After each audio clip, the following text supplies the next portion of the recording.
बोले सो निहाल, सत श्री अकाल। ये युद्ध घोष जिस पलटन का चीन से लेकर अफगानिस्तान और यूरोप से लेकर करगिल युद्ध तक में गूंज चुका है, उस पलटन के सैनिक आखिरकार कैसे तैयार होते हैं। नमस्कार, मैं हूं नीरज राजपूत और आज फाइनल असॉल्ट में आपको लेकर चलेंगे झारखंड के रामगढ़ में, जहां पर है सिख रेजिमेंट का सेंटर।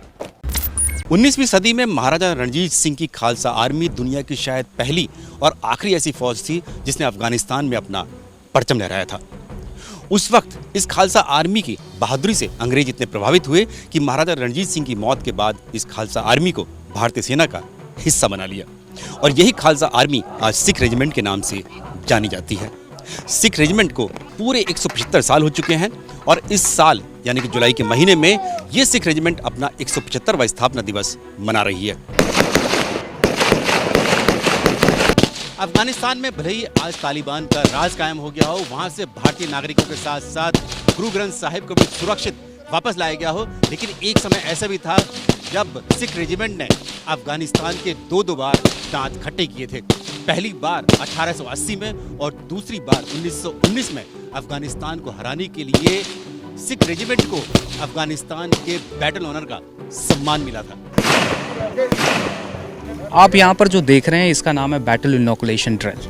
तो बैटल इनोकुलेशन का मतलब है जो आखिरी 100 मीटर का जो लड़ाई है, उस लड़ाई के जो माहौल को यहाँ पर हम लोग सिमुलेट करते हैं। जिस लड़ाई में जो सिचुएशंस होता है जैसे कि बैटल नॉइसेस और फायरिंग है, तो उसको हम सिमुलेट करने की यहाँ पर कोशिश करते हैं। और ये काफ़ी फिज़िकली चैलेंजिंग ट्रेनिंग है और इस ट्रेनिंग को हम आखिरी हफ्ते के टाइम में कराते हैं और पासिंग आउट से पहले कराते हैं ताकि इनका ट्रेनिंग इसके ऊपर कंप्लीट हो।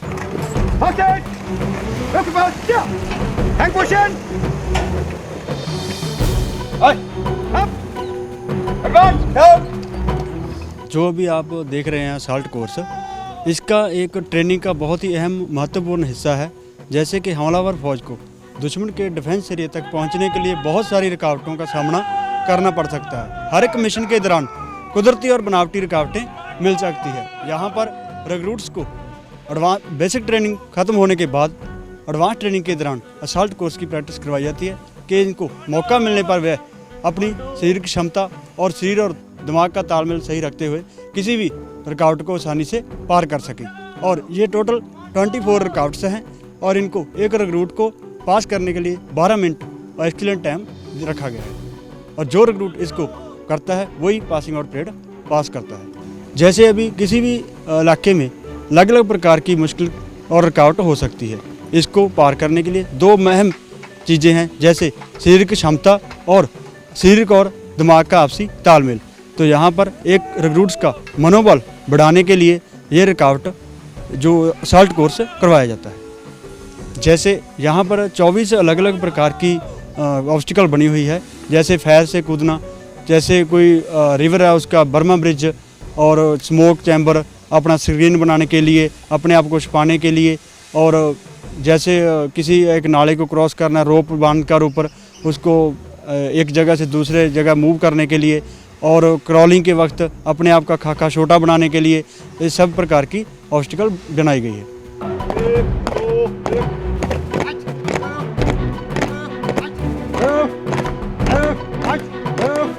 सिख रेजिमेंट के तकरीबन अभी 29 बटालियंस है इंडियन आर्मी के, और ये इंडियन आर्मी के one of the major regiments है। और एक सिख सोल्जर का वीरता और उसका साहसिकता के बारे में तो हम तो जानते हैं, जो पुराने जितने भी लड़ाई हुई है उन सब में हमें पता है।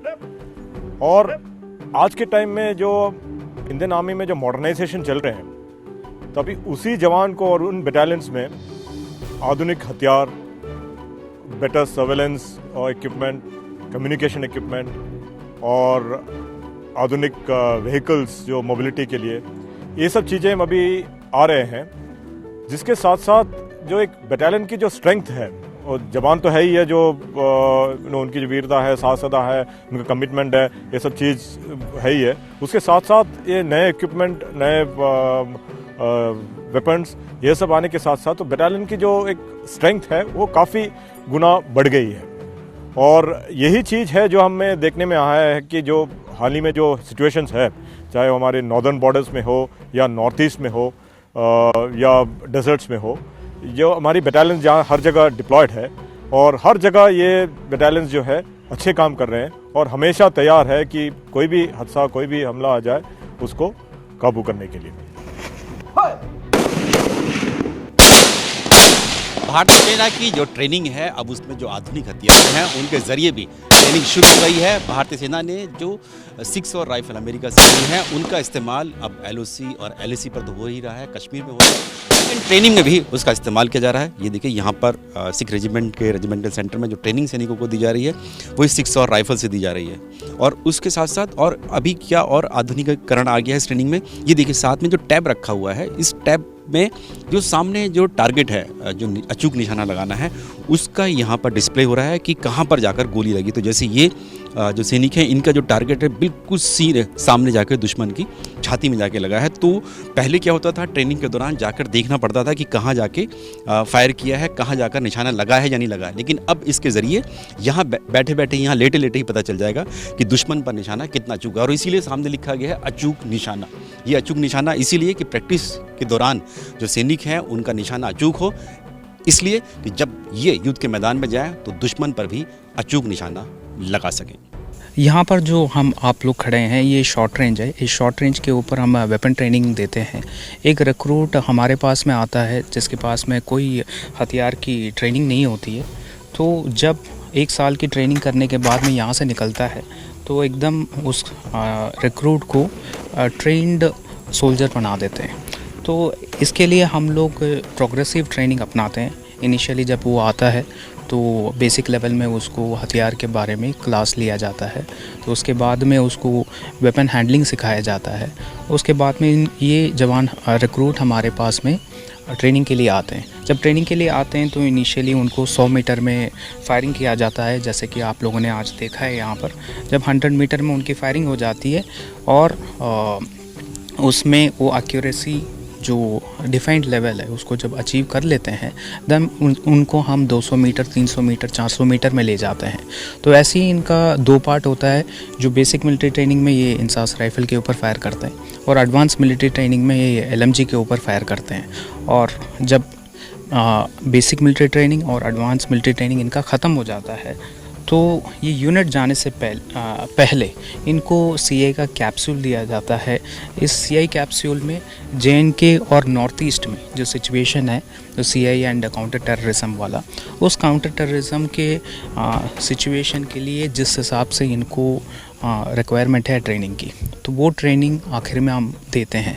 तो इस ट्रेनिंग के दौरान हम फायरिंग भी कराते हैं, जिसमें फायर एंड मूव एक्सरसाइज आपने देखा होगा, जिसमें एक्यूरेसी और जो फील्ड क्राफ्ट है दोनों को कंबाइन करके बड़ी पेयर में कैसे हरकत करके टेररिस्ट के पास में पहुंच के उसको न्यूट्रलाइज कराना है, तो ये सिखाया जाता है।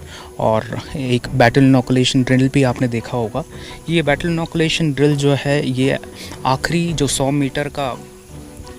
मीटर की जो लड़ाई है उस सिचुएशन को सिमुलेट किया गया है। तो आखिरी 100 मीटर में जब लड़ाई में एक जवान जाता है तो वहाँ पर उसको बैटल नॉइजेस मिलते हैं, तो फायरिंग हो रहा होता है, तो चारों ओर में बुलेट होता है और उसके बाद में वायर ऑब्स्टेकल होता है। तो उस सिचुएशन को हम सिमुलेट करने की कोशिश करते हैं यहाँ पर, तो जिसके कारण वो सिचुएशन के साथ में अडेप्ट हो जाए। तो ये एक रिक्रूट हमारे पास में आता है विदाउट अपने वेपन ट्रेनिंग का, तो उसको प्रोग्रेसिवली एंट्राइन करके 1 साल के अंदर काफ़ी माहिर बना के हम यहाँ से उसको पास आउट कराते हैं। ये जब अटैक के दौरान जो आखिरी 100 मीटर की लड़ाई मैंने आपको बताया था, तो वो दुश्मन डिफेंस लेके बैठा रहता है बंकर के ऊपर। तो सेक्शन को एक जो 10 जवानों का टुकड़ी है, तो उसको अटैक करके उसको कैप्चर करना होता है। तो उसके लिए एक ड्रिल फॉलो किया जाता है। उसी ड्रिल को हमने यहाँ पर फॉलो किया है, उसको प्रैक्टिस करवाया है। प्रैक्टिस कराने के बाद में आखिरी दिन में बैटल इनोकुलेशन के ड्रिल के साथ में कंबाइन करा के तो इसको एक प्रैक्टिस देते हैं हम। अमेरिका से जो लेटेस्ट गन्स आई हैं 6 और उससे भी फायरिंग करवाई जा रही है आपसे? हाँ, ये 6 और वेपन जो है रिसेंटली आर्मी में इंडक्ट हुआ है, तो हमारे ट्रेनिंग सेंटर में भी हमारे पास में वेपन है। तो ये रिक्रूट जब पास आउट होके यूनिट पहुंचेंगे तो उनको ये वेपन के साथ में हैंडल करने का, उनको फायर करने का सिचुएशन आ सकता है। इसीलिए हम इनको जाने से पहले जो भी मॉडर्न वेपन्स हैं उसके साथ में प्रैक्टिस देते हैं और उनसे फायर भी कराते हैं। तो इनिशियली उनको क्लास लिया जाता है और इसके बारे में पूरा नॉलेज दिया जाता है और आखिर में इनको फायर किया जाता है। सारे वेपन, जितने भी वेपन्स एंड इक्विपमेंट एक इन्फेंट्री बटालियन में है, उनके बारे में यहाँ पर ट्रेनिंग दी जाती है।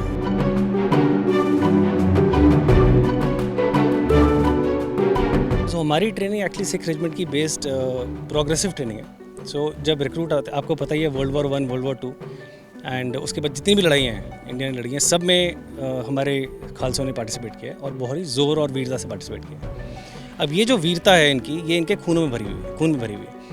यही वीरता को चैनलाइज करना और इनको मोटिवेट करना और यहाँ पर ट्रेनिंग देके इनको वॉरियर में तब्दील किया जाता है। ये प्रोग्रेसिव है और इसके लिए 2 फेज़ होते हैं, basic military training and advance military training. उससे पहले हम इनको साइकोमेट्रिक टेस्ट, जो सिर्फ सिख रेजिमेंट सेंटर में होता है, इनका एप्टीट्यूड टेस्ट या साइकोमेट्रिक टेस्ट लेते हैं, जिसके बेसिस पे हम इनको अपॉइंटमेंट्स देते हैं या इनको डिफरेंट इनके पर्सनैलिटी डेवलपमेंट से क्लब्स में डालते हैं। इनकी हिंदी स्पीकिंग क्लासेस कराई जाती हैं बिकॉज ज़्यादातर गाँव से हैं, पंजाबी स्पीकिंग है, पंजाबी में लिखते हैं, तो हिंदी में लिखने में इनका हाथ तंग होता है। तो पहले के 4 हफ्ते हम इनको हिंदी में सिखाते हैं और उसके बाद इनको जब एक बार हिंदी में फ्लुएंट हो जाते हैं, फिर इनके पर्सनैलिटी डेवलपमेंट, लाइक जैसे हमारे पास 28 क्लब्स हैं, इनके एप्टीट्यूड और साइकोमेट्री के हिसाब से इनको डिफरेंट क्लब्स में डाला जाता है, जैसे carpentry club and public speaking club, photography club. इसके बाद इनकी बेसिक मिलिट्री ट्रेनिंग स्टार्ट होती है।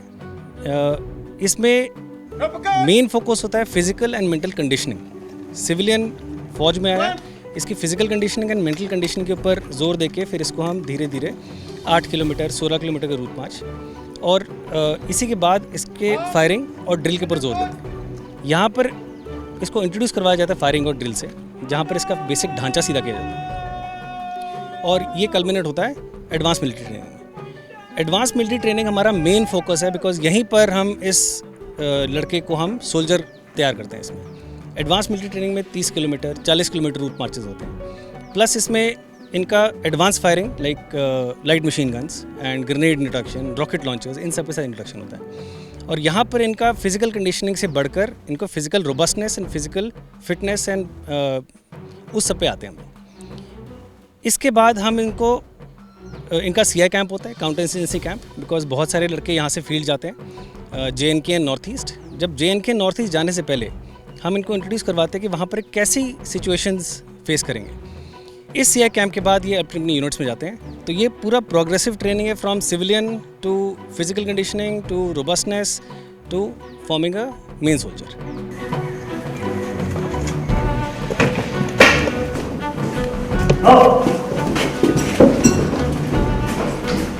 अफगानिस्तान में तालिबान के कब्जे ने भारत की भी मुश्किलें बढ़ा दी हैं। मुश्किलें इसलिए बढ़ा दी हैं क्योंकि पाकिस्तान लगातार इस तरह की जो कोशिशें कर रहा है कि जो तालिबान की मदद से कश्मीर में अशांति फैलाई जा सके। हालांकि तालिबान ने मना किया है कि उनकी धरती को किसी देश के खिलाफ इस्तेमाल नहीं किया जाएगा, लेकिन भारत और भारतीय सेना पूरी तरह से तैयार है कि अगर तालिबान का असर अगर कश्मीर में पड़ता है तो उससे कैसे निपटा जाए। और सिख रेजिमेंट में जो भारतीय सैनिक भर्ती के लिए आए हैं उनको खास तरह की ट्रेनिंग जो है CICT ऑप्शन यानी कि counter insurgency, counter terrorism operation की दी जाती है। वो इसीलिए दी जाती है कि कश्मीर में जो है भारतीय सेना की जो तैनाती है वहाँ पर आतंकियों से किस तरह से निपटा जा सके। सब जैसे ही एक रिक्रूट अपनी ट्रेनिंग को पूरा कर लेता है तो इंडियन आर्मी का काफ़ी बड़ा भाग है जो वो CI इलाके में डिप्लॉय है और हमारे जो काफ़ी रिक्रूट है वो CI इलाके में जहाँ से पासिंग आउट होने के बाद CI इलाके में जाके ऑपरेट करते हैं। तो हम रिक्रूट को जहाँ सेंटर में ही जो CI इलाके में किस प्रकार से रूम इंटरवेंशन करना है और घर के अंदर छुपे हुए मिलिटेंट को किस प्रकार से अपने आप को सेफ रखते हुए बर्बाद करना है उसकी ट्रेनिंग दे देते हैं, ताकि रिक्रूट्स के जब जो ट्रेन सोल्जर बनता है तो उसके अंदर कॉन्फिडेंस आए, वो रूम इंटरवेंशन की कार्रवाई को बाखूबी समझ सके और विद्रोही को बर्बाद कर सकें, ताकि अपना और अपने देश का नाम गौरव कर सकें। एम्बुश से क्या फायदे होंगे आपको? सबसे पहले आप दुश्मन को बर्बाद करेंगे, इससे क्या फायदा होगा? उसका मोराल और आपका मोराल। जो एम है एम्बुश का वो क्या है? दुश्मन को सरप्राइज करना। ठीक है, एम्बुश वो है कि फॉर एग्जाम्पल आप एक पेट्रोलिंग पार्टी के रूप में निकले हैं, अब आपने एम्बुश करना है, डेलिबरेट एम्बुश, भागते हुए दुश्मन को रोकना। किस प्रकार से रोकना? मार कर रोकना उसको।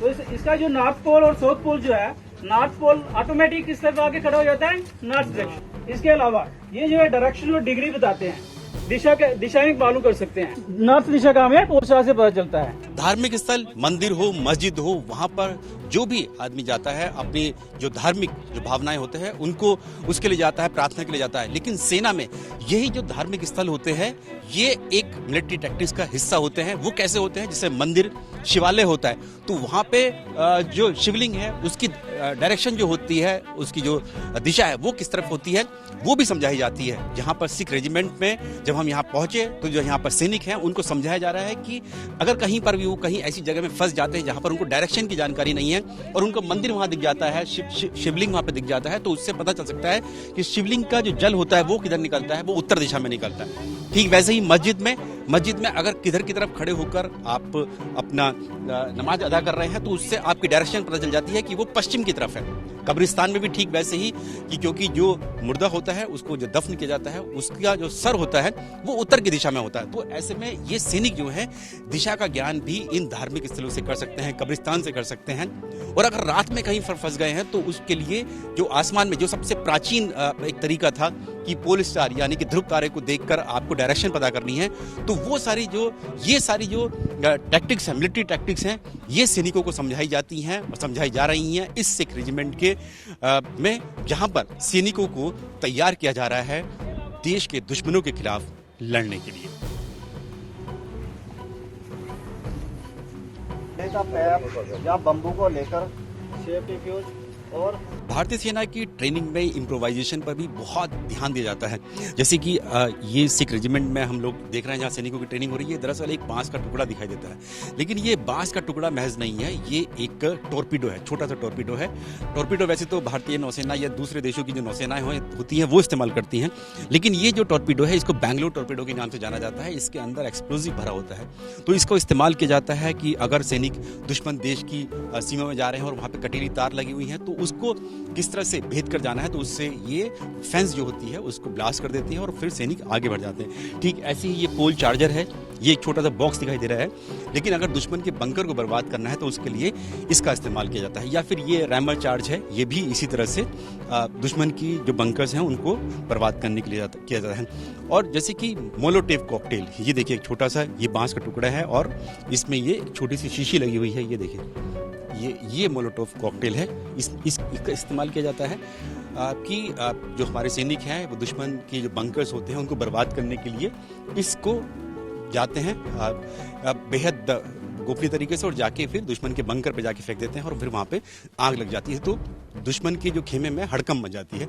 तो ठीक इस तरह के ये छोटे छोटे जो हथियार हैं इनका इस्तेमाल करना भी सैनिकों को सिखाया जाता है कि ज़रूरत पड़ने पर किस तरह से जो है वो इनका इस्तेमाल कर सकते हैं। और इसके अलावा जो ट्रेनिंग का जो हिस्सा है भारतीय सेना की, और ख़ासतौर से जब हम यहाँ पर सिख रेजिमेंट में आए तो इस तरह की इम्प्रोवाइजेशन वाले हथियार भी यहाँ पे देखे गए, जहाँ से सिखाया जाता है कि किस तरह से आप इनका इस्तेमाल करके दुश्मन को बर्बाद कर सकते हैं।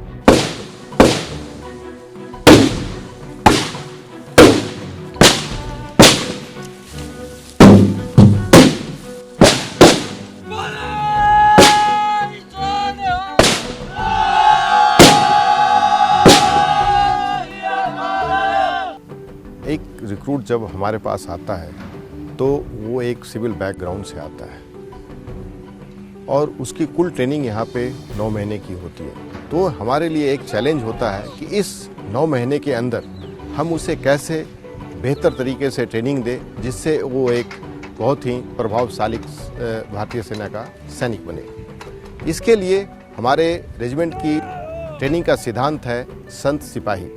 संत सिपाही का कॉन्सेप्ट इनके 10वें गुरु श्री गुरु गोविंद सिंह के द्वारा दिया गया था, जिसका मतलब ये है कि अगर किसी सोल्जर को उनकी सोल्जरिंग के साथ साथ अगर उनके धर्म के बारे में भी बताया जाए और उसमें धर्म के प्रति आस्था हो और परमात्मा में विश्वास हो, तो ये सैनिक हमेशा ही लड़ाई के मैदान में औरों की तुलना में ज़्यादा ही प्रभावशाली होता है और अच्छा प्रदर्शन करता है। इन्हीं को ध्यान में रखते हुए हम एक सैनिक को ट्रेन करते हैं। यहाँ एक रिक्रूट को ना सिर्फ बहादुर सैनिक बनाया जाता है परंतु उसके साथ साथ उसका ओवरऑल पर्सनालिटी डेवलपमेंट के ऊपर भी बहुत ही जोर दिया जाता है। बेसिक ट्रेनिंग के दौरान उसको शारीरिक रूप से चुस्त, दिमागी रूप से मजबूत, हुक्मों का पालन करना, टीम स्पिरिट और कॉमरेडशिप के ऊपर सिखाया जाता है। इसके साथ साथ आज की हालात को देखते हुए हम अभी इसे सारी तरह के ज़मीनी हालात का भी ट्रेनिंग देते हैं तथा जितने भी नई टेक्नोलॉजी हमारी भारतीय सेना में यूज हो रहा है उनका भी हम पूरा इनकी ट्रेनिंग के दौरान ध्यान रखते हैं। इस 9 महीने की ट्रेनिंग के बाद हम आपको यकीन से कह सकते हैं कि आप अगर किसी भी भीड़ में हमारे सिख सोल्जर को देखेंगे तो आप उन्हें दूर से ही पहचान जाएंगे।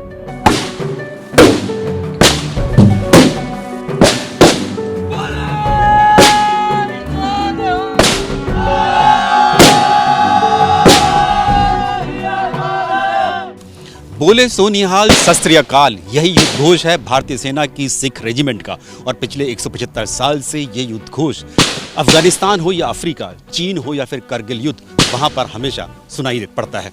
और इस सिख रेजिमेंट का 175वां स्थापना दिवस इस वक्त झारखंड के रामगढ़ में मनाया जा रहा है। और इस स्थापना दिवस के मौके पर खासतौर से सिख सैनिक जो हैं उनको इस बात की भी ट्रेनिंग दी जाती है कि किस तरह से दुश्मन की बंकर पर या फिर उसकी चौकी पर हमला बोलना है, यानी कि असॉल्ट करना है। और इस दौरान भी जब ये ट्रेनिंग होती है तो यहाँ पर ये खास तौर से ये जयकारा जो है बोले सो निहाल, सत श्री अकाल, ये सुनाई पड़ता है। ये इसलिए सुनाई पड़ता है कि अगर दुश्मन पर सिख रेजिमेंट को या भारतीय सेना को हमला करना हो तो उस दौरान भी वो अपनी विजय, अपनी पताका फहरा सकें।